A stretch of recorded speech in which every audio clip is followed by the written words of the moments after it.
ఇరాన్లో అంటు కట్టినట్టు కీలక నేతలు వన్ బై వన్ లేచిపోతున్నారు. మొన్న స్టార్టింగ్ సుప్రీమో ఖొమైనీ, సైనిక చీఫ్, దాదాపు ప్రధానమంత్రి హోదాలో ఉన్నటువంటి వాళ్ళు, అలాగే ఖొమైనీ ఫ్యామిలీ అందరూ ప్రాణాలు కోల్పోయారు.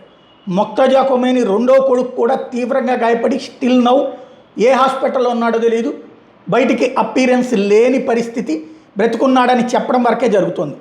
ఆ తరువాతన దాదాపు 5గురు కీలకమైనటువంటి నాయకులు ప్రాణాలు కోల్పోయారు.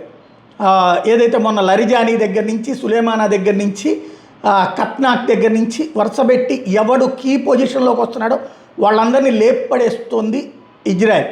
తాజాగా ఐఆర్జీసీ అంటే Islamic revolutionary guard corps general and spokesperson Ali Mohammad Naeini, ఇతన్ని జనరల్ సతాన్ అంటారు, ఇతన్ని లేపడేసింది అమెరికా ఇజ్రాయెల్ కలిసిన ఎయిర్ స్ట్రైక్స్లో.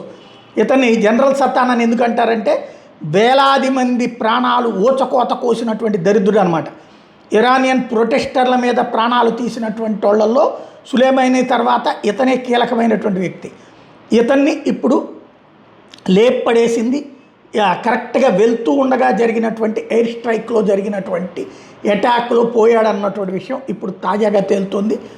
మరొక పర్సన్, కీలకమైనటువంటి ఇరాన్ పర్సన్ ప్రాణాలతో లేడు ఇప్పుడు.